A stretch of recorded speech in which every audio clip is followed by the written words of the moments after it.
Maka Umar setelah tawaf di Ka'bah, setiap kali Umar melewati orang-orang Quraisy, Umar berkata, sungguh terhina kalian karena menolak agama Allah. Barang siapa yang mau istrinya menjadi janda dan orang tuanya menangis karena kehilangan anak, dan anak menjadi yatim karena ayahnya mati, temui saya di belakang bukit ini karena saya mau hijrah. Dan semua hadis sejarah mengatakan Umar waktu hijrah tidak satu orang pun berani menemui Umar. Dan hijrah ke Madinah ini adalah sebuah kemenangan yang besar bagi Islam nanti sebagaimana kita tahu. Dan dengan hijrah ke Madinah lah, dengan izin Allah, Anda sekarang bisa hadir di masjid ini. Ya, kita semua bisa mengenal Islam. Ya, jadi hijrah ke Madinah itu bukan hanya sekedar pindah Nabi SAW dari Madinah ke Mekah, tapi bukan. Itu pertama kali ya berdirinya nanti negara Islam di Madinah, dan pertama kali ditegakkan semua hukum-hukum Allah Subhanahu wa Ta'ala, dan terbentuknya pasukan jihad yang akan mengekspansi Islam kemana-mana, sampai akhirnya sekarang jumlah umat Islam adalah jumlah yang terbanyak di seluruh dunia. Beberapa waktu kemudian, nah di sini saya katakan, datanglah surat dari Mus'ab bin Umair. Mus'ab ini adalah salah satu dai Nabi SAW di kota Madinah. Kepada Nabi SAW ya, yang berisikan, wahai Rasulullah, demi Allah, tidak terdapat satu rumah pun yang dimiliki oleh suku Aus dan Khazraj. Inilah dua suku yang terkenal di Madinah, ya gabungan, jadi induk suku-suku di Madinah semua itu kembali kepada dua ini, Aus dan Khazraj. Dua suku ini adalah yang nanti dikenal dengan istilah Ansar. Demi Allah tidak terdapat satu rumah pun dari yang dimiliki oleh Aus dan Khazraj kecuali telah menganut Islam. Pada saat itu Nabi SAW lalu mewajibkan hijrah ke Madinah setiap muslim, dan orang yang pertama hijrah ke Madinah adalah Amr bin Rabi'ah dan istrinya, ya. Juga Abdullah bin Jahsh radhiyallahu anhum ajma'in, ya. Jadi hijrah ini istilah yang digunakan dalam pemahaman syariat kita, pindahnya seorang muslim dari satu lokasi yang dia tidak bisa beribadah kepada Allah ke lokasi yang dia bisa beribadah kepada Allah. Dan hijrah ini tetap berlaku hukumnya sampai hari kiamat.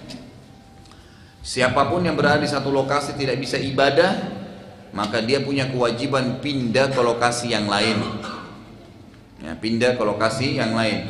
Dan dari sinilah Syekh Albani rahimahullah, salah satu ulama yang terkenal gitu kan, ulama hadis. Biasanya kalau Anda lihat buku-buku hadis itu, kalau ada hadis-hadis biasanya dikatakan oh disahihkan oleh Albani. Nah, Syekh Albani mengeluarkan fatwa yang masyhur gitu kan. Beliau mengatakan, khusus beliau ya, ulama lain tidak bicara ini. Beliau mengatakan masyarakat Palestina sekarang ya itu sudah wajib hijrah. Sudah wajib hijrah. Tinggalkan Palestina itu. Tapi tinggalkan ini bukan berarti membiarkan selamanya, tidak. Keluar dulu dari situ. Cari lokasi yang bisa mereka leluasa ibadah, bentuk kekuatan, nanti serang lagi. Tapi jangan seperti sekarang. Sekarang semaunya saja. Orang Yahudi kalau datang, orang lagi sholat di Masjid Aqsa, mereka datang, sudah, yang satu orang prajurit Yahudi main tembak saja mati. Sekian ratus orang lagi sholat Jumat. Orang Islam mau balas bagaimana? Senjata semua disita, nggak boleh ada senjata. Gitu kan? Kemudian pada saat membunuh satu Yahudi, diserang lagi sekian ratus orang lagi yang mati. Ini mereka memang tidak bisa buat apa-apa. Kondisional sekarang Palestina sama dengan kondisinya orang-orang yang di Mekah pada saat itu. Mereka diwajibkan oleh Allah dan Rasulnya Muhammad SAW untuk hijrah ke Madinah, bukan meninggalkan Mekah, tidak. Bukan artinya meninggalkan selamanya, tidak. Ke Madinah biar bisa leluasa ibadah, bentuk kekuatan. Nanti kita lihat bagaimana Nabi SAW ekspansi Islam ke Mekah. Mekah direbut, tapi membentuk pasukan dulu, membentuk kekuatan dulu, dan kita bisa beribadah. Setelah mereka semua hijrah ke Madinah, lalu hijrahlah ya, sebenarnya sahabat-sahabat yang mulai hijrah 1-2 orang, tapi ini sembunyi-sembunyi semuanya. Hijrahnya semua sembunyi-sembunyi, takut orang Quraisy tahu. Jadi perintah ini hanya di tengah-tengah kaum muslimin, ayo hijrah. Ya, di sini sudah digebukin, di sana ada yang dibunuh, di sana ada yang dipukulin, banyak terganggu umat Islam, gak bisa ibadah. Tawaf di Ka'bah, Nabi Muhammad SAW sendiri waktu sujud di Ka'bah, itu datang tokoh-tokoh Quraisy menuangkan kotoran unta di atas kepala beliau Sallallahu Alaihi Wasallam. Nggak bisa sama sekali mau, terus Nabi SAW nggak melawan karena tidak ada perintah wahyu, gitu kan? Terganggu ibadahnya umat Islam, maka suruh hijrah semua. Setelah semuanya hijrah ke Madinah, mayoritas sahabat yang tinggal di Mekah cuma beberapa orang, diantaranya Nabi SAW, Abu Bakar, anak-anak Nabi SAW, dan yang termasuk masih tinggal waktu itu adalah Umar bin Khattab. Nah, Umar ini punya kisah sendiri waktu hijrah. Disebutkan oleh semua ahli sejarah tentang riwayat ini, dan buku-buku hadis juga menyebutkan dalam manaqib Umar, dalam kelebihan Umar radhiyallahu anhu, ya, dikatakan hijrah Umar radhiyallahu anhu, dan tidak seorang pun dari muslim yang hijrah secara terang-terangan kecuali Umar. Sebelum hijrah, Umar mempersiapkan diri dan tawaf di Mekah atau di Ka'bah, mohon maaf. Dan Umar ini terkenal oleh masyarakat Mekah, kalau dia menggunakan baju perang, gitu kan, baju perang, maka dia hanya tahu mati musuhnya atau dia yang mati.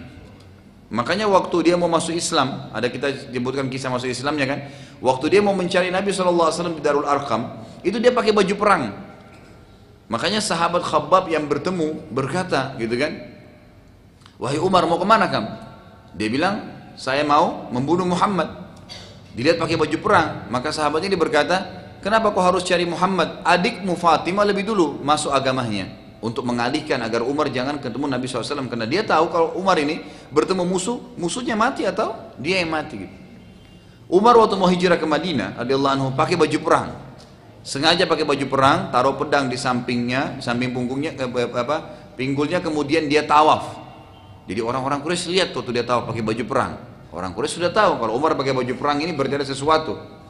Maka Umar setelah tawaf di Ka'bah, setiap kali Umar ya melewati orang-orang Quraisy waktu tawaf itu, Umar berkata, sungguh terhina kalian karena menolak agama Allah. Jadi bukan cuma sekedar dia tawaf saja dengan baju perang, tapi lewat sambil mencaci maki orang-orang Quraisy gitu kan. Sungguh terhina kalian gitu kan.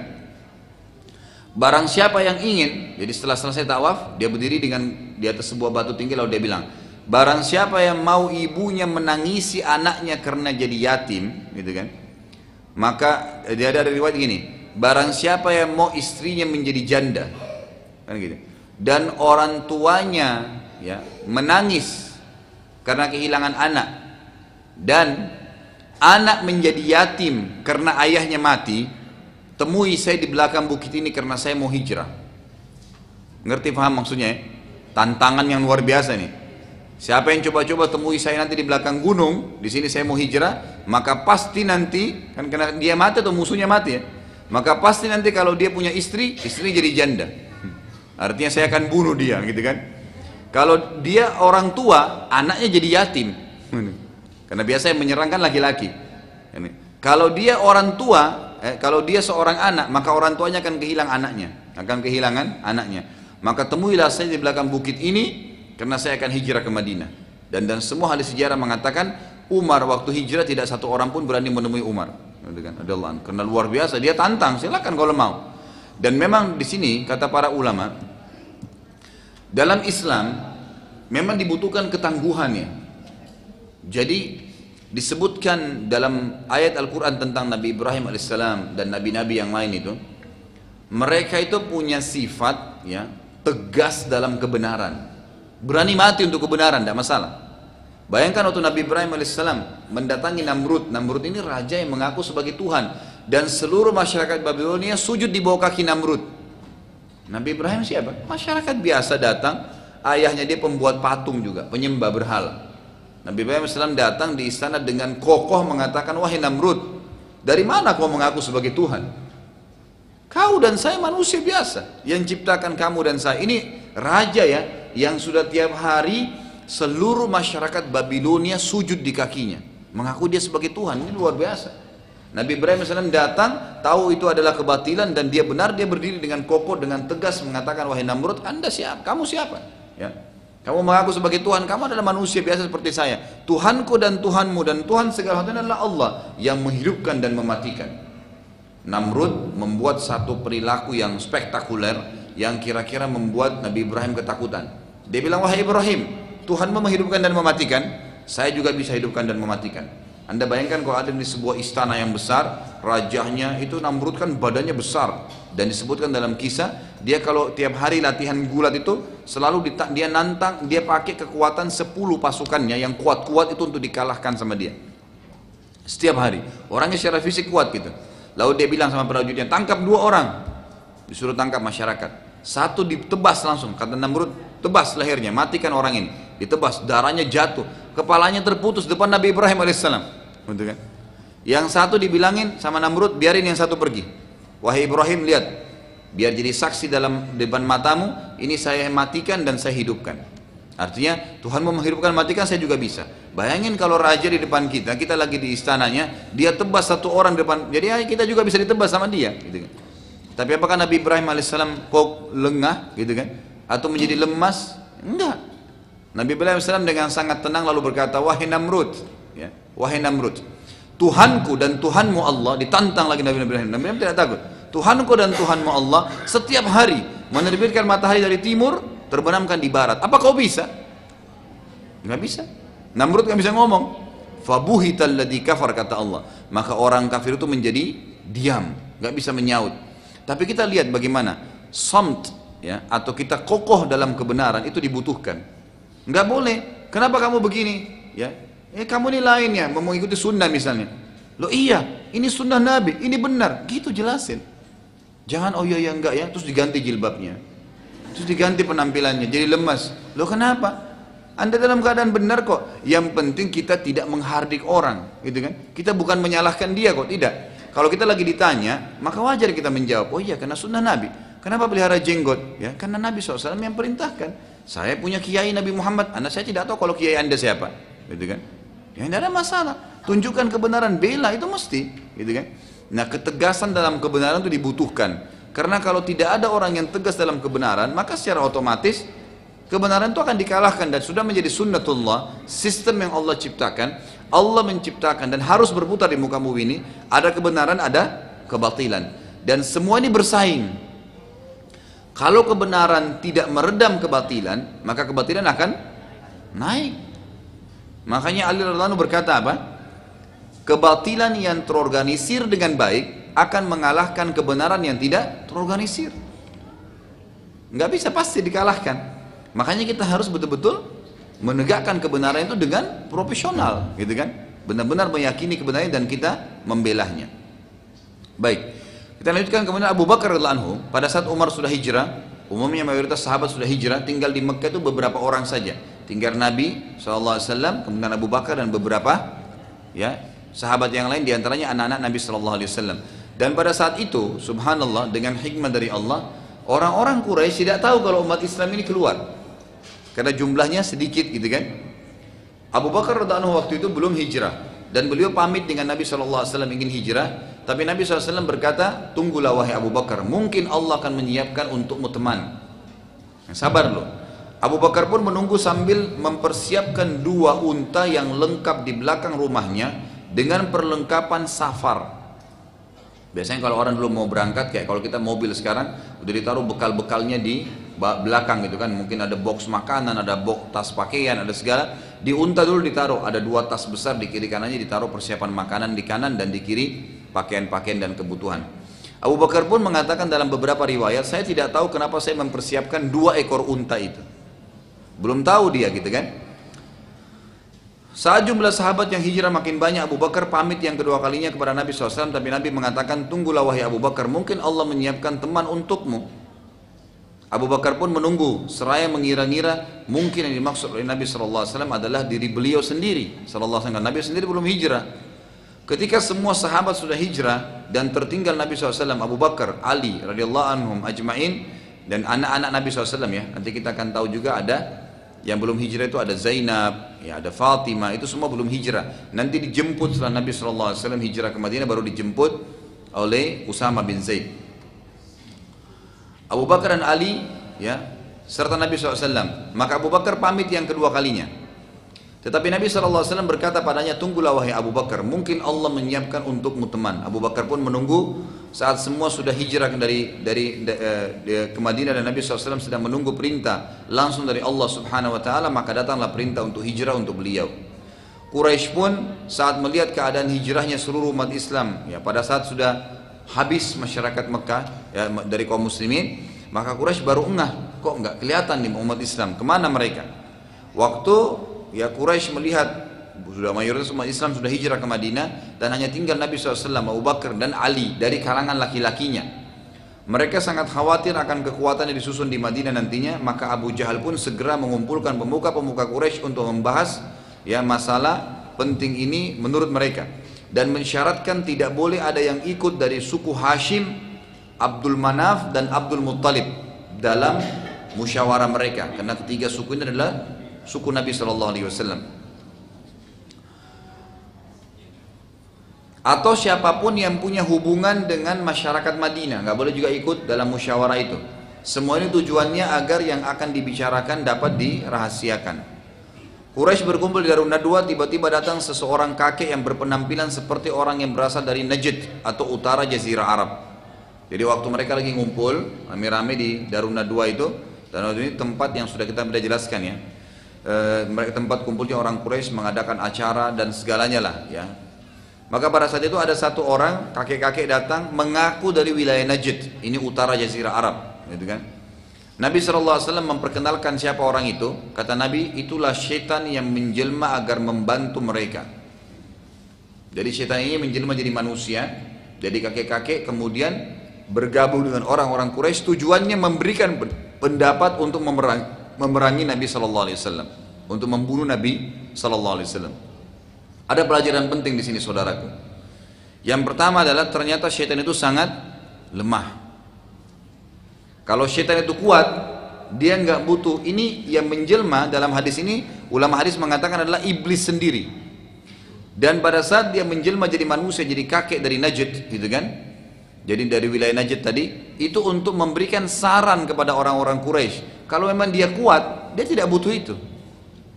Tapi dia menjelma jadi manusia, kemudian datang dan memberikan ide saya begini, ide saya begini, supaya dapat ide orang-orang Quraisy bisa menjalankan ide-ide yang terbaik membunuh Nabi SAW. Ini berarti menandakan lemah. Dan Allah sudah mengatakan dalam Al-Quran, A'udzubillahi minasyaitonir rajim, inna kaida syaitani kana dha'ifa. Sungguhnya syaitan itu sangat lemah. Kalau syaitan itu kuat Bapak Ibu sekalian, maka tidak ada di antara anda yang bisa minum air, tidak ada yang bisa makan, tidak ada yang bisa tidur, gitu kan? Karena akan menjadi budaknya mereka.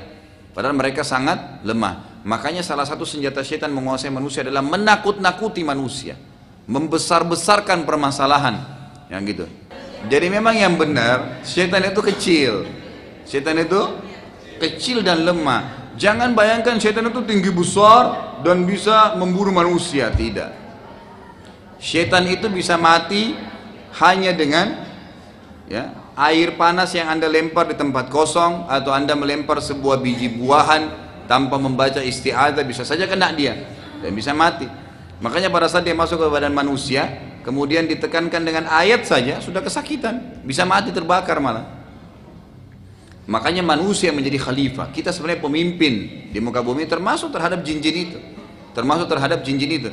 Makanya kalangan Nabi diutus dari mana? Manusia atau jin? Dari manusia. Dan jinnya beriman pada Nabi itu, kan gitu. Karena mereka memang yang tunduk, dia manusia menjadi khalifah. Mereka di bawah naungan kita, sebenarnya di bawah naungan manusia. Makanya mereka selalu menakut-nakuti manusia, itu senjatanya. Jadi ini sangat lemah, gitu kan? Ini sangat lemah. Dan mereka pun, syaitan pun mengatur strategi dengan otak yang diberikan oleh Allah SWT untuk menyesatkan manusia.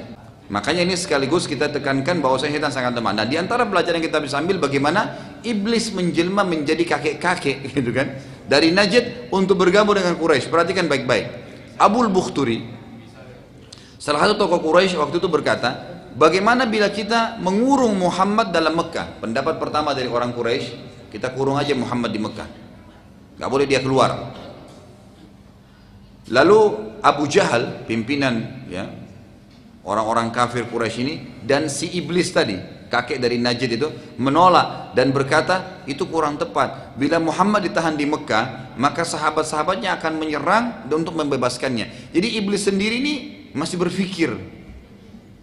Jadi bukan langsung spontan dia bisa kalahkan manusia, tidak. Kalau kita terus ikutin rayuannya baru. Makanya kan saya pernah jelasin, kalau masih ingat ya, ada hadis Bukhari menjelaskan bahwasanya nanti pada saat neraka, orang semua masuk neraka, penghuni neraka, naudzubillah, semoga Allah selamatkan kita dari situ. Dan penghuni surga sudah masuk surga, nanti ada tiang keluar dari tengah-tengah neraka. Lalu iblis di situ berkhutbah, gitu kan? Bicara untuk penghuni neraka, jangan pernah hadir di sini ya. Di situ maksud saya, bukan di kelas kita. Iblis bilang apa? Sesungguhnya Allah menjanjikan kalian janji-janji yang benar, dan saya juga mengiming-imingkan kalian, tapi saya memungkirinya. Saya pun takut kepada Allah ya, dan saya tidak bisa tolong kalian, tolong diri kalian sendiri. Saya cuma bisik-bisikin kalian. Kata iblis gitu. Kalian aja ngikutin saya, salah sendiri, gitu kan. Ini Allah sudah bongkar dalam ayat Al-Quran, gitu kan. Dia bilang, da'utukum fastajabtum li. Saya cuma bisikin, saya cuma rayu-rayu, kalian ikutin. Fala talumuni walumu anfusakum. Jangan salahin saya, salahin diri kalian sendiri. Lihat kurang ajarnya iblis tuh. Gitu kan? Hari kiamat di neraka baru bicara gitu. Orang sudah masuk neraka gitu kan. Ma ana bimusrikhikum wa ma antum bimusrikhi. Kalian tidak bisa tolong saya tidak bisa tolong kalian. Gitu kan. Jadi dia pun takut kepada Allah Subhanahu wa taala. Makanya rugi kalau ikutin, untuk apa ikutin iblis? Semua yang disuruh tidak baik kok. Gitu kan. Lalu yang terjadi, salah seorang lagi berkata yang hadir, bagaimana bila kita asingkan Muhammad di luar Jazirah Arab? Keluarin aja dia, bawa dijaga oleh pengawal pasukan lalu dilempar jauh di luar Jazirah Arab. Pendapat ini ditolak juga oleh Abu Jahal dan Syaitan. Dan nanti Anda lihat ya, ternyata ada manusia yang bisa mengalahkan idenya Syaitan. Jadi ada manusia subhanallah, memang dia bekerja sama dengan Syaitan tanpa dia sadari. Syaitan bisikin begini, dia bilang enggak, ini lebih baik. Jadi dialog sama akal fikirnya, tapi Syaitan yang bisikin gitu kan. Bahkan dia bisa memberikan ide yang lebih hebat dari Syaitan, Syaitan iyakan. Itu yang terjadi pada Abu Jahal nanti. Lalu Abu Jahal nolak, si kakek tadi Syaitan juga nolak. Jangan, kalau dia di luar dari Jazirah Arab, apa yang mereka bilang? Bila hanya dikeluarkan, maka Muhammad masih bisa pergi ke Madinah. Abu Jahal lalu berkata begini, perhatikan, ini berarti ada manusia yang mengalahkan idenya Syaitan dan Syaitan menunggangi ide-ide dia. Abu Jahal bilang, aku punya pendapat, kita ambil dari setiap suku anak muda yang kuat. Setiap suku di Arab yang ada di Mekah ini, satu suku, satu orang. Kita ambil anak muda yang sangat kuat, terkenal, punya kemahiran dalam bela diri. Lalu masing-masing pegang pedang yang tajam dan serentak menghantamkan ke Muhammad, membunuhnya. Agar darahnya tersebar ke seluruh suku, sehingga suku Muhammad tidak bisa memerangi mereka. Karena suku Nabi Muhammad SAW ada 3 di Mekah. Suku di Mekah waktu itu puluhan. Kalau yang banyak puluhan ini semuanya membunuh Muhammad dan terlibat, maka 3 suku nggak bisa perangin mereka semua. Perhatikan baik-baik. Saat mendengarkan pendapat Abu Jahal, Syaitan berkata, iblis berkata dengan senang, inilah pendapat. Ini pendapat yang baik. Abu Jahal mengalahkan iblis. Luar biasa gitu. Jadi iblis pun mengatakan, nah ini yang benar, bunuh sekarang. Gitu kan? Saya bilang, renungilah bagaimana Abu Jahal memiliki pendapat yang Syaitan pun tidak memilikinya. Pada saat Quraisy sepakat dengan pendapat Abu Jahal, saat itu pula Nabi SAW sedang bersiap-siap untuk hijrah, dan Nabi SAW meminta pada Ali radhiyallahu anhu, Ali bin Abi Thalib radhiyallahu anhu, sepupu beliau dan anak mantu beliau tentunya, dan salah satu dari Khulafaur Rasyidin ini fadilah Ali radhiyallahu anhu ya, meminta Ali untuk mengembalikan amanah-amanah masyarakat Mekah yang dititipkan pada beliau SAW, dan menyuruh Ali untuk tidur di ranjang Nabi SAW. Dalam beberapa athar dikatakan yang sahih bahwasanya Ali radhiyallahu anhu sengaja menggunakan selimut Nabi SAW dan menutup sampai ke wajahnya. Jadi waktu orang-orang Quraisy mengutus anak-anak muda tadi, tujuannya mengeroyoki rumah Nabi, dan rumah zaman dulu itu cuma dari tanah liat. Kalau tembok kayak kita sekarang masih susah ditembus gitu kan, ini harus dipakai apa untuk jebolin gitu. Tapi kalau zaman dulu tidak, tanah liat ya, bisa dijebolin dengan tangan saja. Nah waktu itu Nabi SAW waktu mau hijrah menyuruh Ali mengembalikan radhiyallahu anhu semua amanah, dan menyuruh Ali tidur di ranjang Nabi dan menutup dirinya dengan selimut sampai ke kepala. Jadi kalau orang Quraisy masuk, kalau mereka tidak membuka selimutnya, langsung menebas mati kan. Jadi itu luar biasa, pengorbanan Ali radhiyallahu anhu luar biasa di sini. Sebagai seorang sahabat yang sudah beriman, dan waktu itu masih sangat muda umurnya. Waktu Nabi SAW keluar, gitu kan, tiba-tiba gerombolan anak muda yang akan membunuh Nabi SAW telah berkumpul. Waktu Nabi mau keluar ya, belum keluar dari rumah, baru siap-siap mau keluar pintu, anak-anak muda sudah berkumpul di depan rumah Nabi SAW. Jumlahnya puluhan orang, tidak disebutkan berapa jumlah tepatnya, tapi puluhan orang, karena dari puluhan suku tadi. Tiba-tiba anak-anak muda tersebut sudah ngumpul di rumah Nabi SAW dan niat untuk membunuh Nabi SAW. Salah seorang dari mereka, karena mau segera membunuh Nabi gitu kan, tapi dia tidak mau mendobrak pintu, karena kalau dobrak pintu nanti malah Nabi SAW dianggap bisa melarikan diri misalnya dari pintu belakang rumahnya. Maka dia menggunakan cara lain, dia manjat dari tembok tetangga Nabi SAW. Kebetulan waktu itu ada seorang wanita ya di tangan Nabi SAW, seorang wanita tidak disebutkan namanya. Waktu itu lagi ya di rumahnya dan kelihatan kalau orang naik tembok, maka dia teriak dengan suara keras, perempuan itu mengatakan ada laki-laki yang naik di tembok saya gitu. Nah ini biasanya tradisi pada saat itu, dan ini juga dalam Islam sebenarnya juga diterapkan gitu kan. Jadi kalau ada orang yang mau mengintip wanita gitu kan, itu sebuah aib yang besar. Dan itu bukan cuma aib pada diri dia, pada diri orang-orang sekitarnya, tapi sukunya. Tapi akan keluar di seluruh jazirah Arab bahwasanya orang Quraisy pernah ngintip wanita mereka, gitu kan? Sampai seperti itu.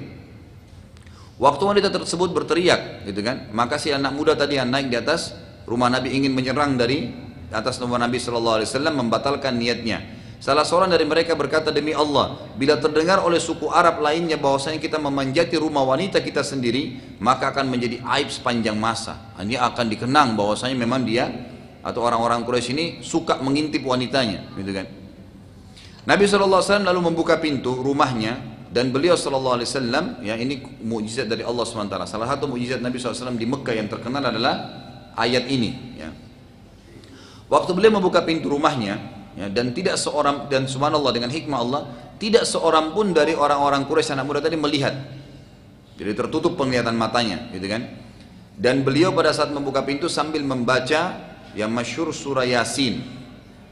Surah nomor 36 ayat 1 sampai ayat 9 yang bunyinya a'udzubillahi minasyaitonirrajim Yasin wal Qur'anil Hakim innaka laminal mursalin ala siratim mustaqim تنزيل العزيز الرحيم لتنذر قوما ما أنذر آباءهم فهم غافلون لقد حق القول على أكثرهم فهم لا يؤمنون إنا جعلنا في أعناقهم أغلالا فهي إلى الأذقان فهم مقمحون وجعلنا من بين أيديهم سدا ومن خلفهم سدا فغشيناهم فهم لا يبصرون. Yasin adalah huruf yang terputus di awal-awal Al-Quran atau di awal surah Al-Quran seperti Alif Lam Mim, ya. Ini kata ulama yang disepakati dua maknanya. Bisa nama surah itu, atau memang Allah lebih tahu maksud dan maknanya karena Nabi SAW tidak pernah menafsirkan ini. Selalu tafsir datang setelahnya, gitu kan?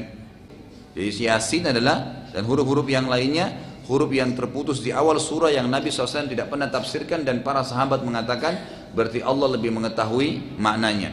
Demi Quran yang penuh dengan hikmah, sesungguhnya kamu adalah benar-benar salah satu dari rasul-rasul yang kami utus, yang berada di atas jalan yang lurus sebagai wahyu yang diturunkan oleh Zat yang maha perkasa lagi maha penyayang Allah, agar kamu memberi peringatan kepada kaum yang bapak-bapak mereka belum pernah diberi peringatan, karena itu mereka lalai. Maksudnya orang-orang Mekah. Sesungguhnya telah pasti berlaku perkataan atau ketentuan Allah terhadap kebanyakan mereka karena mereka tidak beriman. Artinya kalau mereka tetap tidak beriman maka akan dihukum oleh Allah, dan kalau mati dalam keadaan kafir masuk ke dalam api neraka. Sesungguhnya kami telah memasang belenggu di leher mereka, lalu tangan mereka diangkat ke dagu, maka karena itu mereka tertengada.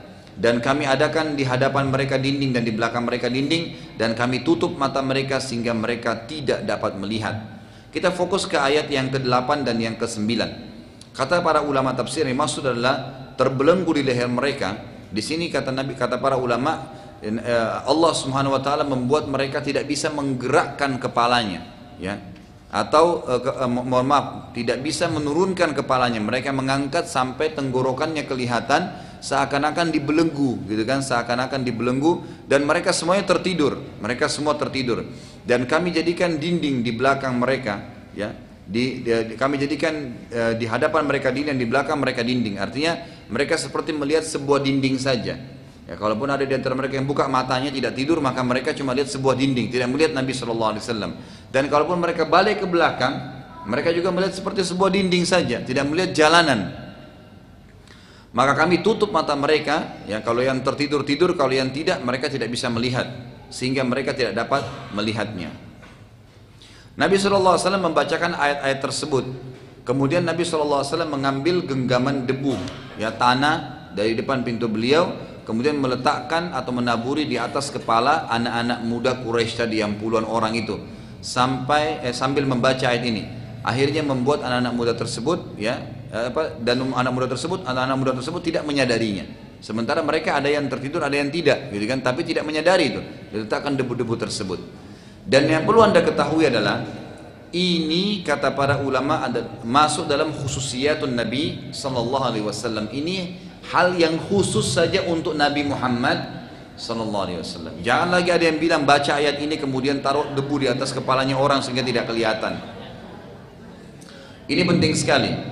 Ada hal-hal yang khusus untuk Nabi Sallallahu Alaihi Wasallam. Jadi tidak mungkin terjadi pada orang ini, adalah mukjizat, dan mukjizat Nabi hanya terjadi pada Nabi Sallallahu Alaihi Wasallam. Baik, Nabi Sallallahu Alaihi Wasallam waktu keluar dari rumah beliau setelah membacakan ayat tadi dan lewat tidak kelihatan oleh orang-orang Quraisy ini, lalu Nabi SAW keluar menuju rumah Abu Bakar radhiyallahu anhu.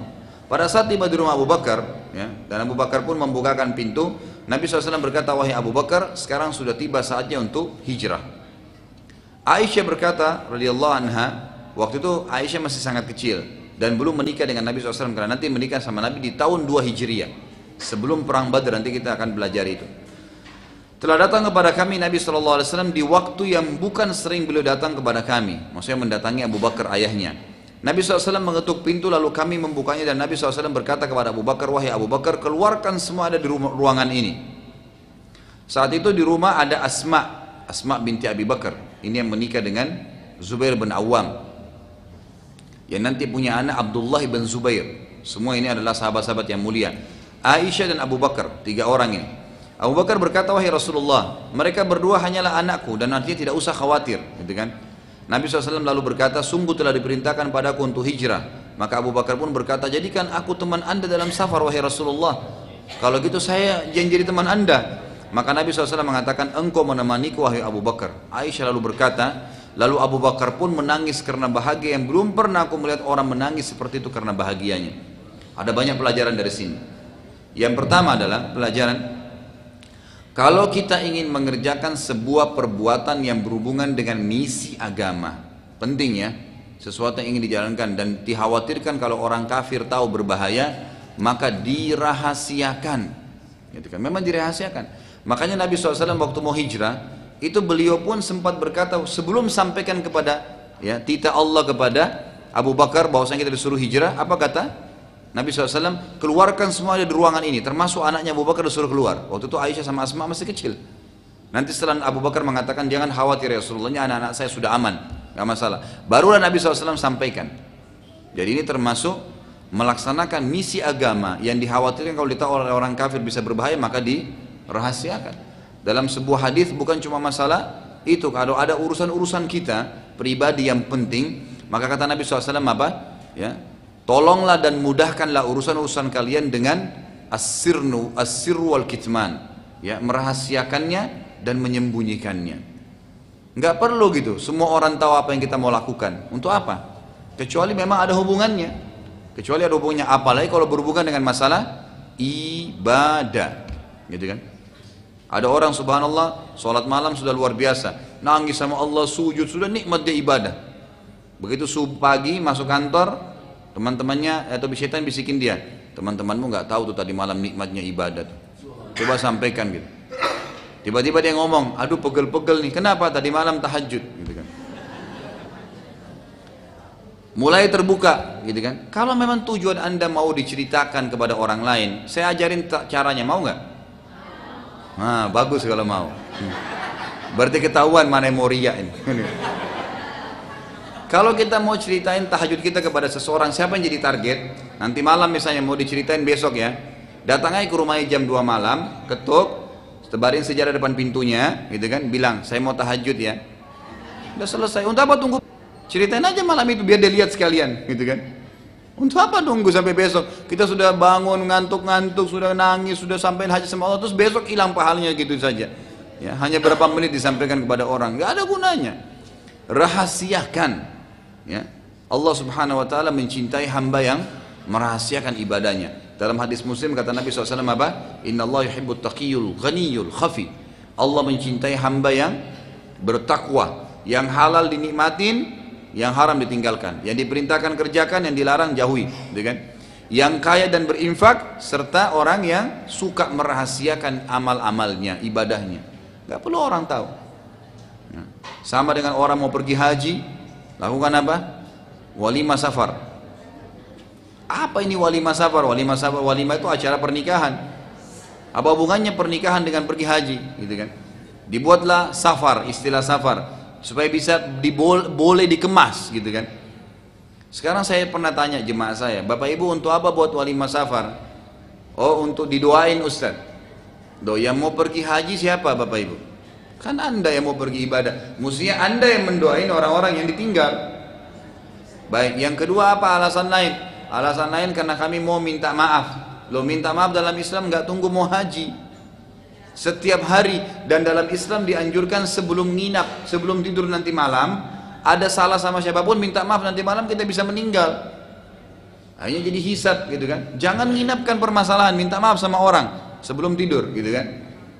Jadi tidak ada alasan. Nah sekarang apa bedanya orang yang mengadakan walimah safar, mengiklankan kalau dia mau pergi haji dan umroh misalnya, kan gitu, dengan orang yang mau tahajud nanti malam, siangnya undang orang makan baru bilang doain ya saya mau tahajud nanti malam. Bedanya apa kira-kira? Sama saja gitu.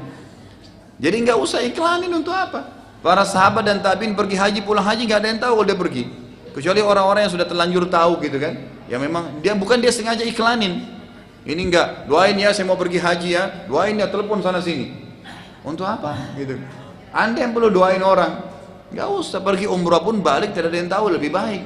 Kecuali darurat perlu dibahasakan karena memang kita harus cuti di kantor misalnya gitu kan. Pamit dengan orang tua mungkin. Tapi kalau semua orang teman-teman tidak ada gunanya, nggak usah, gitu kan? Baik, itu pelajaran pertama, bagaimana ya merahasiakan ibadah, merahasiakan perbuatan dan misi agama. Kalau apalagi kalau orang-orang kafir mau tahu, maka itu sebuah perintah. Kemudian yang kedua adalah bagaimana Nabi SAW kata para ulama memilih teman yang tepat, dan ini penting. Sebenarnya banyak sahabat kan, banyak sahabat. Kenapa Nabi SAW memilih Abu Bakar? Kenapa bukan yang lainnya? Kenapa bukan Umar? Umar kan berani. Kenapa Umar Allah mudahin hijrah sendiri? Kenapa Abu Bakar? Nanti akan kita lihat luar biasanya gitu kan. Bagaimana Abu Bakar memang orang yang luar biasa gitu. Nanti kita lihat bagaimana Abu Bakar menjaga Nabi SAW dan bagaimana beliau ya pedulinya dengan Nabi SAW pada saat hijrah. Memang dia orang yang paling tepat untuk menjadi sahabat Nabi pada saat hijrah. Jadi kalau kita mau safar, mau mengadakan perjalanan, ya cuma dari Jakarta ke Bandung, Jakarta ke Surabaya, butuh teman misalnya duduk sama-sama di mobil, cari teman yang tepat gitu kan. Ya memang juga dia mengingatkan kita masalah ibadah, azan sholat dulu yuk, kita bicara di mobil ngobrol masalah agama, bukan teman yang hanya sekedar ngobrol kosong, buat tertawa atau apalagi ngajak kita bermaksiat, bahaya sekali, gitu kan. Makanya juga pelajaran kedua yang kita bisa ambil dari kasus tadi, Nabi SAW meminta kepada Abu Bakar. Dan yang ketiga, ini juga tidak kalah pentingnya adalah bagaimana Nabi SAW, bagaimana Abu Bakar radhiyallahu anhu, gitu kan, gembiranya ya pada saat, dan ini bukti imannya, pada saat Nabi SAW memilihnya sebagai teman. Dan ini juga boleh kita ekspresikan. Kalau misalnya ada teman kita tiba-tiba mengatakan, saya ada kelebihan rezeki, saya mau pergi haji, saya mau kau haji dengan saya. Wajar, kita terharu. Abu Bakar sampai menangis waktu Nabi SAW ingin haji hijrah gitu kan. Menunjukkan rasa terima kasih kita pada orang itu. Wajar saja. Oh jazakallah khair. Kalau gitu insya Allah kita juga bagaimana membalas kebaikan itu nanti di sana, gitu kan? Dengan mungkin menemani dia, membantu dia, apa saja kita lakukan. Ya sebagaimana sabda Nabi SAW, ya itu mengangkat barang temanmu ke kendaraannya adalah sedekah. Jadi kita berbuat baik, membantu sebagaimana dia berbuat baik dengan kita. Jangan malah kamu kan niatnya sudah mau ibadah, nggak apa-apa deh gitu kan. Ya sudah sekalian ikhlasin aja. Enggak, kita juga harus membalas. Kata Nabi SAW, siapa yang berbuat ma'ruf, berbuat baik kepada kalian, maka balaslah yang setimpal. Kalau dia tidak bisa, minimal dia mengucapkan jazakallahu khairan. Semoga Allah membalas anda dengan kebaikan. Nabi SAW dan Abu Bakar keluar lewat pintu belakang rumah Abu Bakar. Di belakang rumah Abu Bakar pun telah disiapkan 2 ekor unta dengan segala kebutuhan safar tadi sebagaimana sudah saya jelaskan.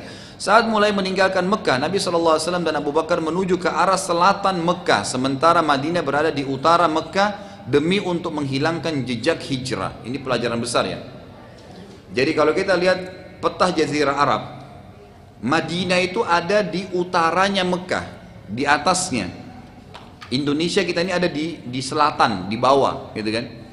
Nabi SAW waktu keluar dari Mekah, itu tidak langsung menuju ke arah ke Madinah, tidak ke utara Jazirah Arab, tapi ke selatannya, turun ke bawah. Ya. Tujuannya apa? Agar jejaknya hilang. Pasti nanti Quraisy akan tahu gitu. Dan ini sebuah strategi hijrah yang luar biasa gitu. Bagaimana Nabi SAW mengatur strategi ini, gitu kan? Tentu tuntunan ilahi. Jadi kalau dikejar oleh musuh, gitu kan? Mereka tidak langsung to the point, ke tempatnya, tapi mereka cari jalan lain yang kira-kira musuhnya ya terkecohkan, sehingga mereka tidak langsung bisa mendapatkan tadi targetnya dan tidak bisa juga menyerang tempat yang jadi target gitu kan. Dikatakan Sayyidina Abu Bakar pun ya memerintahkan pada salah satu maulanya atau bekas budaknya yang dibebaskan bernama Amir bin Fuhairah. Amir bin Fuhairah ini kebetulan tugasnya dia, pegawainya Abu Bakar, selalu mengembalakan unta dan kambing. Apa yang Abu Bakar lakukan? Perhatikan baik-baik, luar biasa pelajarannya. Dia menyuruh budaknya tadi, ya, Amir bin Fuhairah, untuk mengikuti Nabi SAW dan Abu Bakar dengan gembalaan kambingnya agar menghapus jejak-jejak kaki Nabi SAW dan Abu Bakar. Yang maksudnya kan Nabi sama Abu Bakar kan naik unta. Nah, di belakang mereka ini Amir bin Fuhairah membawa domba-domba yang telapak kakinya menghapus jejak telapak kaki unta tadi, gitu kan. Sampai Nabi SAW dan Abu Bakar tiba di Gua Thur, arah selatan kota Mekah. Ya, dikatakan Gua Thur karena menyerupai punggungnya sapi, gitu kan. Abu Bakar lalu menyuruh Amir bin Fuhairah membawa pulang unta Nabi SAW, ya, dan Abu Bakar tadi. Jadi setelah tiba di sana, Abu Bakar dan Nabi SAW masuk dalam Gua Thur, kemudian untanya disuruh bawa pulang. Amir bin Fuhairah disuruh bawa pulang, kan gitu. Dan ini kan malam hari, disuruh bawa pulang, masuk ke Mekah lagi kembali dengan domba-domba tadi. Jadi jejak kakinya hilang gitu.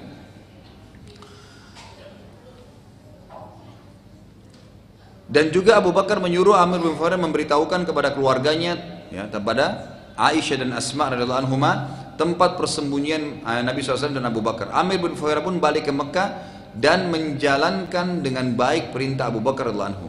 Sebagian ahli sejarah mengatakan Amir bin Fuhairah ini belum masuk Islam waktu itu, belum masuk Islam, gitu kan? Dan dia pegawainya Abu Bakar. Di sini kita bisa ambil pelajaran, kata ulama, adalah bolehnya mengambil pegawai orang non Muslim selama dia adalah amanah, boleh saja. Walaupun lebih baik Muslim, gitu kan? Tapi kalau bertemu antara Muslim yang amanah dengan non Muslim, gitu kan? Ya, Muslim yang tidak amanah dan non Muslim yang amanah sebagai pegawai boleh saja Muslim, ya, yang non Muslim, gitu kan? Walaupun kalau ada Muslim yang amanah jauh lebih baik. Ini pegawai ya, atasan tidak. Beda kalau pemimpin negara, karena memang kita disuruh memilih seorang Muslim. Saat memasuki Gua Thur, Abu Bakar radhiyallahu anhu berkata pada Nabi SAW, ini pelajaran besar juga. Kenapa? Apa hikmah kenapa Abu Bakar yang dipilih? Salah satu pengorbanan beliau pada saat itu. Abu Bakar berkata kepada Nabi SAW waktu di depan Gua Thur itu, gua kan zaman sekarang saja gelap. Ya, dengan adanya teknologi mungkin kita pakai lampu senter aja masih gelap. Apalagi zaman itu nggak ada senter, nggak ada penerangan, gitu kan? Abu Bakar berkata pada Nabi SAW di malam hari itu, tunggu sebentar wahai Rasulullah, biarkan aku mengamankan dulu gua ini. Lalu Abu Bakar masuk dan memeriksa ke dalam Gua Thur. Pada saat itu dipenuhi dengan lubang-lubang kecil. Maka Abu Bakar pun memasukkan kaki beliau radhiyallahu anhu untuk memastikan tidak ada hewan berbahaya yang dapat mengganggu Nabi SAW. Jadi Abu Bakar ini waktu masuk ke dalam gua ada banyak lubang-lubang. Abu Bakar bukan tusuk-tusuk pakai kayu, enggak, dimasukin kakinya. Dilihat dulu, karena kalau biasanya kalau hewan kayak ular kayak segala itu dia bisa mencium bau manusia. Ya, minimal ada darah di dalam tubuh kita, gitu kan? Maka spontan dia akan menyerang keluar. Beda kalau benda tajam atau benda kuat, maka dia tahu dia tidak menyerang kayak kayu, batu, misalnya besi. Dia tidak akan menyerang benda-benda itu kan, sehingga dia tidak keluar. Khawatir nanti kalau sudah tidur di gua baru keluar menyerang. Abu Bakar memasukkan kakinya di lubang-lubang itu, masuk dulu, pasti nggak ada kalajengking, nggak ada ular yang nyerang, baru ditarik, masuk lagi ke lubang yang kedua, terus begitu. Setelah gua aman, baru beliau mengatakan ya kepada Nabi SAW, masuklah wahai Rasulullah. Ini salah satu hikmah besar kenapa Nabi SAW memilih Abu Bakar, karena Abu Bakar orangnya luar biasa. Ya, ini membela Nabi SAW dengan cara sampai seperti ini. Renungilah, saya katakan, bagaimana cinta Abu Bakar pada Nabi SAW dan bagaimana beliau radhiyallahu anhu menjalankan amanah Nabi SAW dalam berhijrah. Juga perilaku rahasia hijrah ini yang menjadi pelajaran sendiri, gitu kan? Saat tiba pagi hari, para pemuda Quraisy terbangun dari tidur mereka dan mereka merasa heran, gitu kan? Kenapa pada kepala mereka terdapat tanah? Mereka pun lalu sepakat untuk memasuki rumah Nabi SAW. Saat masuk ke kamar Nabi SAW, ternyata di atas ranjang ada Ali radhiyallahu anhu. Dan di sini ada riwayat yang menjelaskan, waktu mereka masuk, mereka tidak segera menebas, tapi mereka membuka selimut. Mereka kaget melihat Ali, bukan Nabi SAW. Padahal kalau mereka tebas, itu bisa mati Ali kan gitu. Tapi dengan hikmah Allah SWT, jadi Allah pun menilai pengorbanan Ali yang dari semalam suntuk menutup kepalanya dengan selimut tadi. Maka mereka berkata, mana Muhammad? Ali berkata radhiyallahu anhu, tidak di sini. Mereka memeriksa seluruh rumah, ternyata tidak ada. Maka tersebarlah berita bahwasanya Muhammad telah hijrah. Ini juga pelajaran besar ya. Ada dua poin yang saya ingin tekankan. Yang pertama, Gua Thur itu hanya satu kali dilewati oleh Nabi SAW waktu itu mau hijrah. Jadi kalau ada lagi umroh dan haji, nggak usah cari-cari Gua Thur. Tolong digaris bawah ya. Banyak jemaah haji kita susah-susah harus ke Gua Thur. Itu ke arah selatannya Jazirah Arab. Nggak perlu. Oh saya pengen tahu bentuknya, ada fotonya dijual banyak di Mekah, ada majalah-majalah itu jual bergambar, ada gambar haram Mekah, Madinah, proses pembangunan haram, ada gambar foto Gua Thur, sudah cukup, yang penting sudah lihat, nggak perlu repot-repot ke sana. Sama dengan waktu saya jelaskan waktu pertama Nabi SAW terima Iqra, masih ingat ya, Gua Hira. Gua Hira itu jauh tinggi di atas, untuk naik ke sampai Gua Hira itu mungkin bisa 2-3 jam. Berapa banyak orang naik jatuh mati dari jemaah haji. Naik ke atas, kenapa anda naik? Oh Nabi pernah di sini. Nabi SAW hanya sekali itu saja. Maksudnya yang terakhir kali beliau, beberapa kali beliau ke Gua Hira, tapi waktu beliau terima wahyu, Iqra bismi rabbikal ladzi khalaq, setelah itu beliau turun tidak pernah ke Gua Hira lagi. Jadi beliau berapa kali ke Gua Hira sebelum hijrah, sebelum dinobatkan jadi Nabi. Setelah dinobatkan jadi Nabi mendapatkan ayat tidak pernah kembali, baik setelah kejadian terima Iqra ataupun semasa menghabiskan waktu di Mekah, walaupun juga termasuk setelah hijrah ke Madinah dan ekspansi ke Mekah, tidak pernah lagi ke Gua Hira. Maka nggak usah repot-repot, gitu kan? Itu bukan tempat untuk ibadah, maka jangan salah paham. Ini pelajaran pertama yang perlu diketahui. Yang kedua Bapak Ibu sekalian, ini penting ya. Kalau anda ditanya oleh seseorang, jawab secukupnya. Selesai, nggak usah banyak embel-embelnya. Perhatikan waktu Ali ditanya oleh mereka, mana Muhammad? Tidak di sini. Selesai. Pemimpin-pemimpin Quraisy pun berkumpul dan membentuk pasukan-pasukan kecil yang menyebar mencari Nabi SAW dan Abu Bakar. Juga mereka mengeluarkan iklan bahwa siapa yang mendapatkan Muhammad dan Abu Bakar akan dihadiahkan berapa? 100.000 unta. 100.000 ekor ya. Ini bukan 1.000 ekor, bukan 100 ekor gitu. Unta, satu ekor unta itu harganya ya bisa sampai kalau yang bagus mungkin 2.000-3.000 real. Ini 100.000 ekor unta hadiahnya. Ini luar biasa ini, miliaran gitu kan memang hadiahnya, puluhan mungkin ratusan miliar. Maka tersebarlah berita pada saat itu mencari Nabi SAW dan Abu Bakar. Semua orang siapapun yang dapat, hidup atau mati, dapat 100.000 ekor unta. Pencarian yang gencar, ya, sama sekali ya tidak menghasilkan apapun karena tidak terdapat bekas, ya, apa saja, tidak ada bekas di situ. Ya, tidak ditemukan bekas apapun atau tanda, gitu kan? Jadi dicari karena apa tadi? Arahnya Nabi pertama ke arah selatan. Mereka carinya ke arah Madinah karena taunya semua hijrah gitu kan? Kemudian kalau mereka pun ke arah selatan, sudah terhapus jejak kakinya dengan kambing-kambing tadi di padang pasir tanah kan? Jadi nggak kelihatan gitu. Di sini saya katakan, terdapat sebagian dari pencari, memang ada sebagian orang Quraisy yang menuju ke arah selatan dan akhirnya tiba di Gua Thur. Dengan hikmah dari Allah SWT ternyata tidak semua ke arah Madinah, ada yang mundur ke bawah. Ya mungkin saja Muhammad tidak ke sana, mungkin ke sini. Pokoknya siapa yang dapat dia maka dapat 100.000 unta. Saat tiba di Gua Thur, mereka tidak berpikir untuk masuk dan memeriksa, tapi hanya tebak-tebak. Lihat dari luar, ternyata Gua Thur kelihatan gelap. Nggak mungkin sampai sini, karena itu tinggi di gunung gitu kan.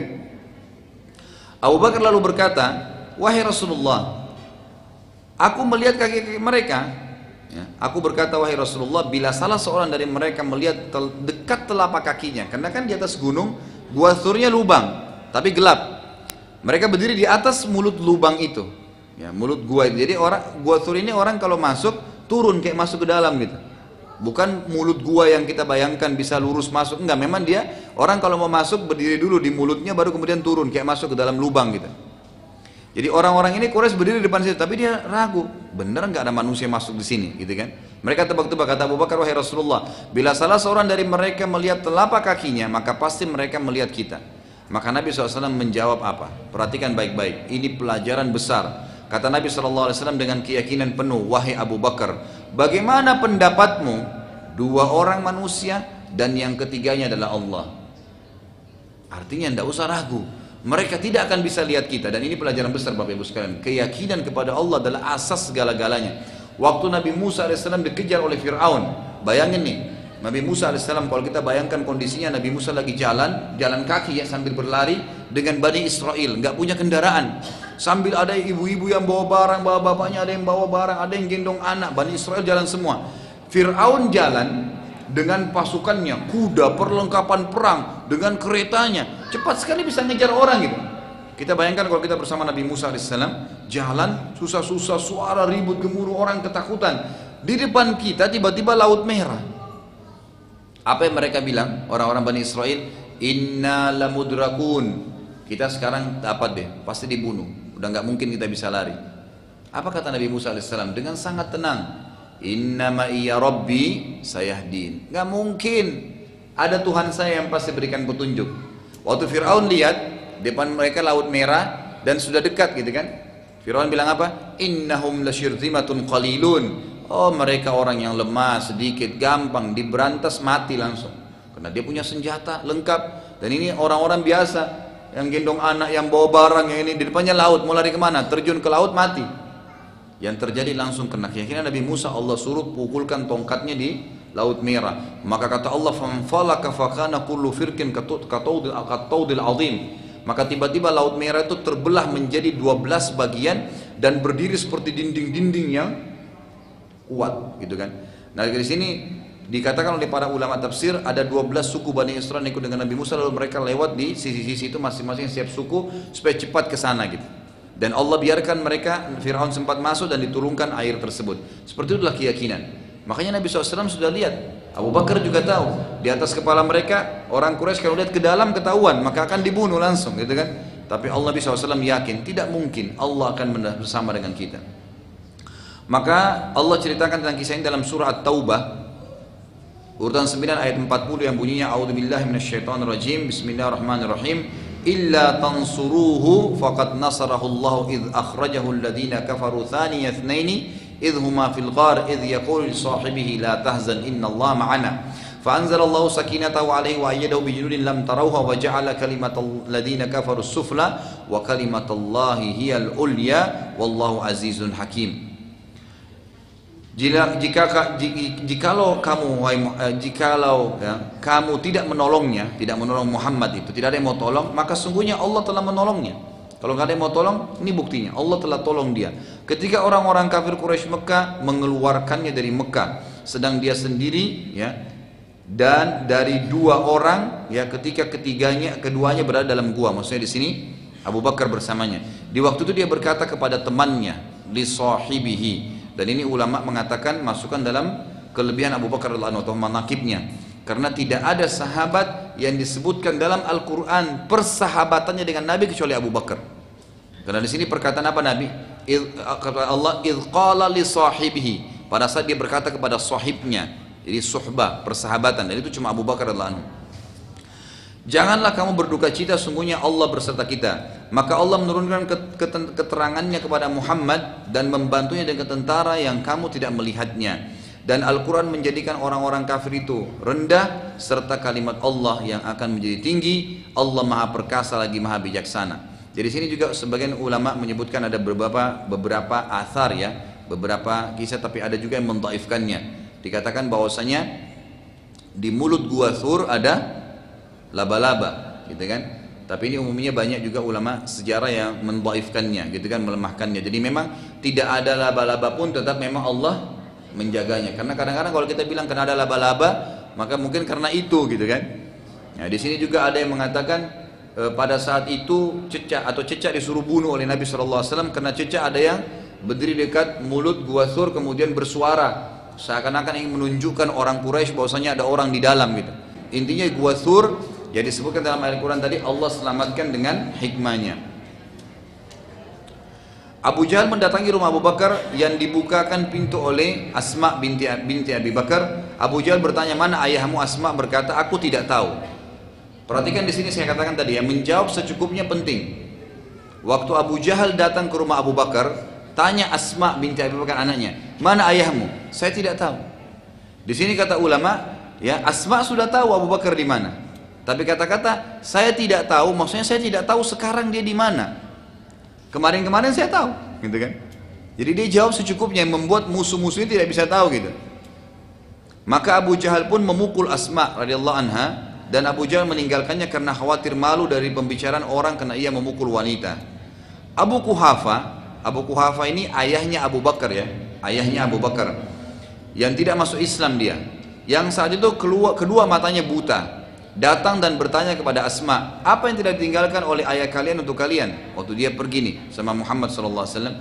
Asma lalu mengambil sebuah bungkusan ya dari kulit yang biasa ditaruh duit gitu kan, lalu diisi batu-batu dan diletakkan di tangan kakeknya Abu Quhafa. Abu Quhafa kan buta ya. Lalu dia pegang, Abu Quhafa kira itu duit semua ya. Kata Abu Quhafa, bila ia telah meninggalkan untuk kalian ini sungguh sudah sangat banyak, artinya nggak apa-apa biar dia pergi gitu kan. Ini pelajaran juga ya, pelajaran yang sangat besar bahwasanya bagaimana di sini Asma bukan niatnya mau menipu sebenarnya. Dia tidak bilang ini uang, tidak. Apa yang ditinggalkan untuk kalian? Kan itu batu-batu diambil dari rumahnya gitu kan? Dari rumah dia sendiri. Jadi termasuk itu peninggalan Abu Bakar gitu kan. Diambil ditaruh di karung. Jadi Asma tidak bohong, nggak menipu. Tapi diambil batu itu kan ditanya apa yang ditinggalkan. Kalau dia bilang berapa duit yang ditinggalkan, harus jawab apa adanya gitu kan. Tapi dia apa yang ditinggalkan? Diambil batu ditaruh di karung. Ini. Karena dia buta maka dipegang, oh sudah banyak kalau ini. Juga pelajaran penting Bapak Ibu sekalian ya. Tidak boleh mengganti penisbatan nama dari ayah kita. Walaupun ayah kita orang kafir. Ibu-ibu terutama ya, di Indonesia ini ada tradisi yang harus dihapus ya. Setelah nikah menghapus nama ayahnya, taruh nama suaminya. Ini nggak boleh ya. Makanya kita lihat istri Nabi SAW Aisyah tidak pernah dikatakan Aisyah Muhammad. Pernah nggak? Nggak ada. Aisyah binti Abi Bakar. Itu haknya seorang wanita dalam Islam. Tetap dinisbatkan kepada ayahnya. Walaupun ayah kita orang kafir. Bahkan ada hadis yang melarang itu. Nabi SAW melarang menisbatkan diri kepada selain ayah. Jadi walaupun seburuk apapun ayah kita nggak ada masalah. Abu Bakar ini ayahnya Abu Quhafa, tetap namanya Abdullah bin Abi Quhafa. Umar bin Khattab ayahnya dalam keadaan kafir, tetap namanya Umar bin Khattab. Nabi SAW Muhammad bin Abdullah meninggal dalam keadaan kafir, gitu kan? Kemudian Ali bin Abi Thalib, Abu Thalib meninggal dalam keadaan kafir. Uthman bin Affan meninggal dalam keadaan kafir, gitu kan? Jadi ini pelajaran besar, tetap dinisbatkan kepada nama ayah kita walaupun seburuk apapun keadaannya. Itu adalah perintah Allah Subhanahu wa taala. Abdullah bin Abi Bakar bertugas, ini anaknya Abu Bakar yang lain laki-laki ya, mengumpulkan informasi dari dalam Mekah lalu menyampaikan pada Abu Bakar dan Nabi sallallahu alaihi wasallam. Sementara ya sementara Asma binti Abi Bakar bertugas mengantarkan makanan kedua pada malam hari ya, dan Asma ini mendapatkan julukan Zatu Nitaqain, yaitu pemilik dua selendang, karena selendangnya diisikan makanan, yang satu juga untuk mengikat pinggulnya gitu. Karena beliau mengikat makanan yang diantar kepada Nabi SAW dan Abu Bakar dengan selendang tersebut. Amir bin Fuhairah ya, tadi pengembala kambing itu, setiap hari melewati jalur menuju Gua Thur untuk menghilangkan jejak Abdullah dan Asma. Jadi Abdullah bin Abu Bakar ini anak laki-laki Abu Bakar, ini ditugaskan oleh Abu Bakar untuk mengumpulkan informasi di Mekah. Apa pembicaraan Quraisy, dia datang melapor. Ada pembicaraan begini yang terakhir, gitu kan? Kemudian Asma binti Abi Bakar, anaknya yang perempuan, setiap malam bawakan makanan ke Gua Thur, kemudian kembali lagi ke Mekah. Nah kalau sudah tiba pagi hari, si Amir bin Fuhairah pengembala kambing lewat lagi ke Gua Thur, bawa gembalaannya. Nggak dicurigain karena seakan-akan mau gembala kambing untuk menghapus jejaknya Abdullah dan Asma tadi. Dan juga di sini ya, Abdullah dan Asma ya, pada saat membawa makanan Amir bin Fuhairah tadi pengembala kambing, selain menghapus jejaknya Abdullah dan Asma yang datang, dia juga memerahkan susu kambing yang dikasih untuk bekal makanan Nabi SAW. Setelah 3 hari, Nabi SAW dan Abu Bakar pun keluar dari Gua Thur menuju ke arah Madinah dengan melalui kembali pinggiran Mekah. Saat melewati pinggiran Mekah terdapat sebagian dari orang dari suku Jush'um ya. Ini yang kita akan tutup dengan ini ya. Di antara mereka ada seseorang yang bernama Suraqah ibn Malik. Nanti jadi sahabat nih. Nah, suku Jushum ini salah satu suku yang memang ikut terlibat mencari Nabi SAW dan Abu Bakar dan ingin memperebutkan 100.000 unta ini.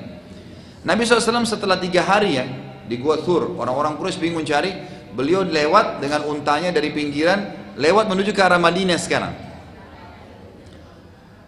Suraqah bin Malik ini langsung curiga karena kedua unta yang sedang lewat mungkin itu untanya Nabi SAW dan Abu Bakar. Kaumnya sempat berkata, mungkin itu Muhammad. Jadi kejauhan kan, samar-samar.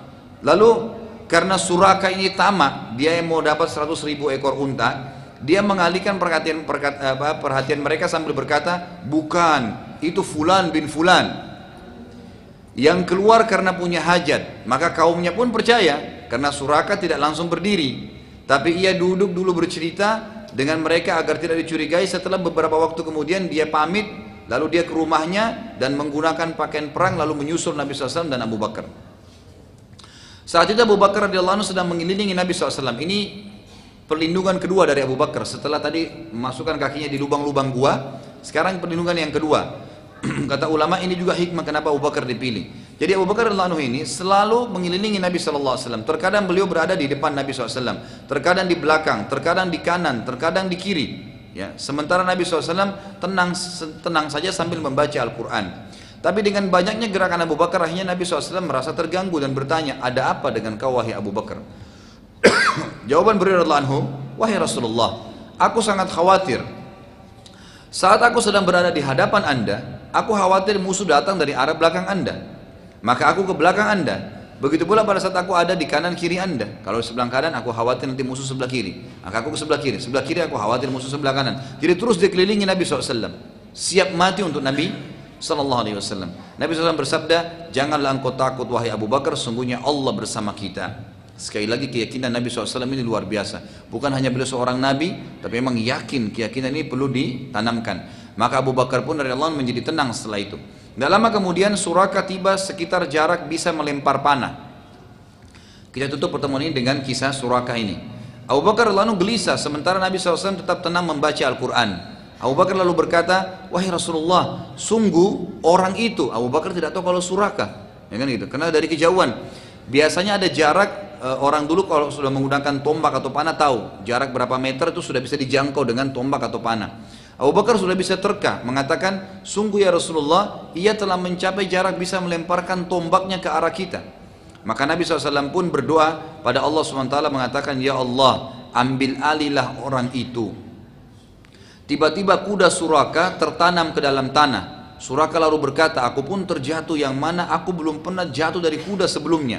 Jadi perlu anda tahu Suraqah ini terkenal di suku Jushum adalah prajurit yang paling kuat dan paling pemberani. Kalau ada perang sukunya dia selalu di depan, gitu kan?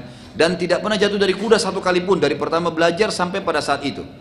Pada saat Nabi SAW berdoa tiba-tiba jatuh dari kudanya. Artinya di sini Allah ingin menunjukkan tentang kelemahan Suraqah, bahwasanya dia bisa jatuh dari kudanya. Suraqah lalu berusaha bangun lagi untuk melemparkan tombak, ternyata kudanya tertanam lagi. Jadi waktu kudanya jatuh, didirikan sama Suraqah, dikeluarkan, kemudian dia coba menyerang lagi. Maka yang kedua kalinya terjatuh lagi dan tertanam lagi kaki kudanya di dalam tanah. Lalu ia mencoba untuk yang ketiga kalinya, ternyata terjadi hal yang serupa. Maka Suraqah pun berkata, aku sadar bahwasanya Muhammad pasti ada yang bela dan menolongnya. Lalu dia teriak dengan suara keras, wahai Muhammad, tolong berikan aku keamanan. Artinya aku yakin tidak akan menyerangmu lagi, tapi berikan aku keamanan bahwasanya kalian juga tidak akan serang aku. Nabi SAW berkata, siapa engkau? Dia berkata, aku Suraqah bin Malik. Nabi SAW bersabda kepada dia, ya, bagaimana perasaanmu wahai Suraqah? Ini yang mukjizat yang luar biasa ya. Waktu itu Suraqah masih dalam keadaan kafir, nanti Suraqah akan masuk Islam. Apa kata Nabi? Bagaimana perasaanmu wahai Suraqah sementara kedua gelangnya Raja Kisra. Raja Kisra ini raja yang paling kuat zaman itu, dan gelangnya itu terkenal terbuat dari emas dan sangat berat karena orangnya fisiknya besar. Dia bisa ngangkat sekian puluh kilo di tangan kiri kanannya itu emas, jadi gelangnya dia. Kata Nabi SAW, bagaimana perasaanmu wahai Suraqah sementara kedua gelangnya Raja Kisra, ya, itu berada di kedua tanganmu. Maka Suraqah berkata, Kisra Ani Sinwan, namanya dia Kisra Ani Sinwan, raja itu ya. Kata Nabi SAW, Kisra Ani Sinwan, Suraka berkata, wahai Muhammad. Jadi waktu itu Suraka belum tangkap nih apa maksudnya, ya. Jadi cuma dia mengatakan, apakah Kisra Anushirwan yang anda maksudkan? Saya akan pakai gelangnya. Kata Nabi SAW, iya. Kan gitu. Tapi Suraka belum tangkap apa maksudnya. Dia cuma meminta keamanan. Dia bilang, wahai Muhammad, tulislah untukku jaminan keamanan agar dapat kugunakan kapan aku butuhkan. Artinya ada tulisan Nabi bahwasanya kamu akan aman dari kaum muslimin dan dari saya gitu. Nabi SAW berkata pada Abu Bakar, tulislah untuknya wahai Abu Bakar. Abu Bakar lalu radhiyallahu anhu menulis surat keamanan untuk Suraka, tapi dengan syarat ia tidak boleh menginfokan kepada Quraisy keberadaan Nabi SAW dan Abu Bakar. Saat pembebasan kota Mekah, Suraka pun masuk dalam tawanan. Jadi Suraka tetap dalam keadaan kafir ya, sampai Nabi SAW menyerang Mekah. Waktu sudah serang Mekah, Suraka masuk dalam tawanan, gitu kan, ditawan oleh kaum muslimin. Dan ia sempat mengeluarkan surat yang ditulis oleh Abu Bakar, ya, yang diperintahkan Nabi tadi untuk memberikan keamanan. Diingatkan, inilah saya punya surat dari Nabi kalian. Maka Nabi SAW pun mengatakan, hari penuaian janji dan kebaikan, bebaskan dia. Artinya betul memang surat itu saya kasih keamanan, tidak masalah, dia tidak perlu dibunuh gitu. Di zaman Umar bin Khattab, ini kisah yang luar biasa, kita tutup dengan kisah ini. Di zaman Umar bin Khattab, jadi setelah pembebasan kota Mekah, Suraka berjalan, Nabi SAW meninggal, Suraka masuk Islam setelah itu.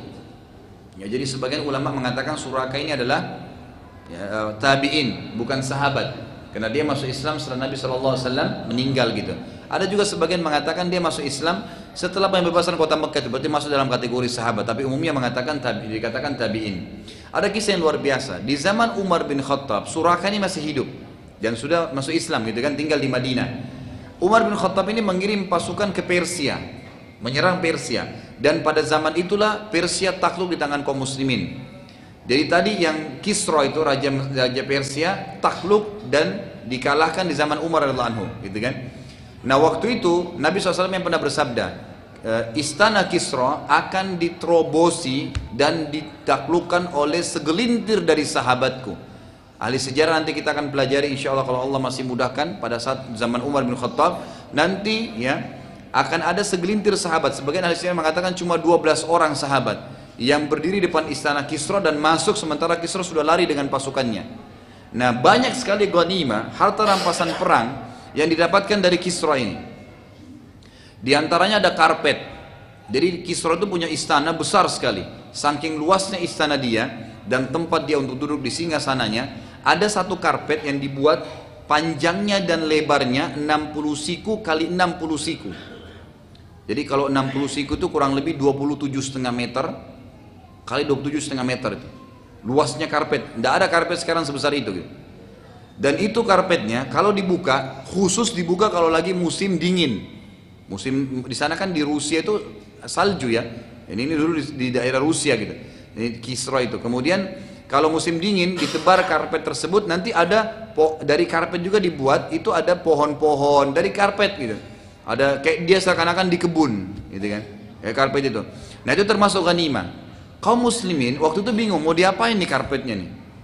Kita mau apain sekarang, ini ghanimah harta rampasan perang dan dia untuk mujahid-mujahid saja gitu kan. Maka mereka sepakat kita kirim aja ke Madinah.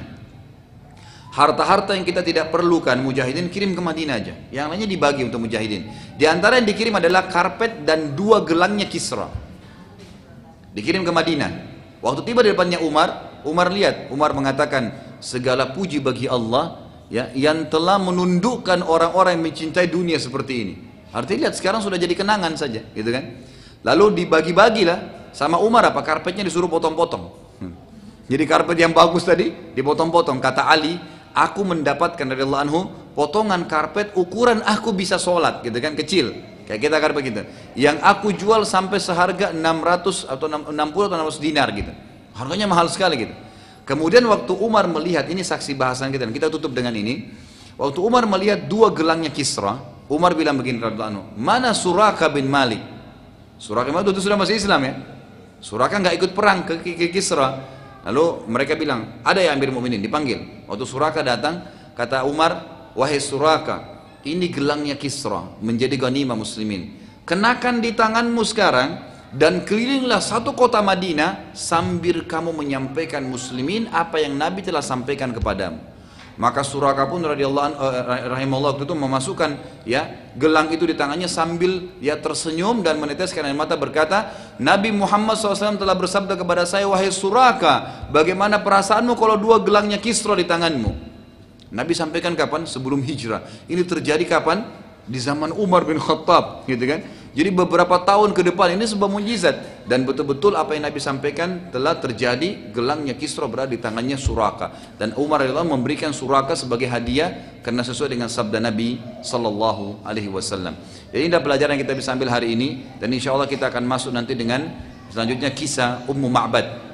Dia pertama akan datang kalau Allah masih mudahkan. Kalau ada benar dari Allah, kalau ada salah dari saya mohon dimaafkan, dan mohon maaf kita tidak pakai pertanyaan lagi. Mudah-mudahan dengan tidak pertanyaan ini tetap tidak mengurangi semangat Bapak Ibu untuk belajar agama karena melihat waktunya. Subhanakallahumma bihamdika asyhadu an la ilaha illa anta astaghfiruka wa atubu ilaik. Wassalamualaikum warahmatullahi wabarakatuh.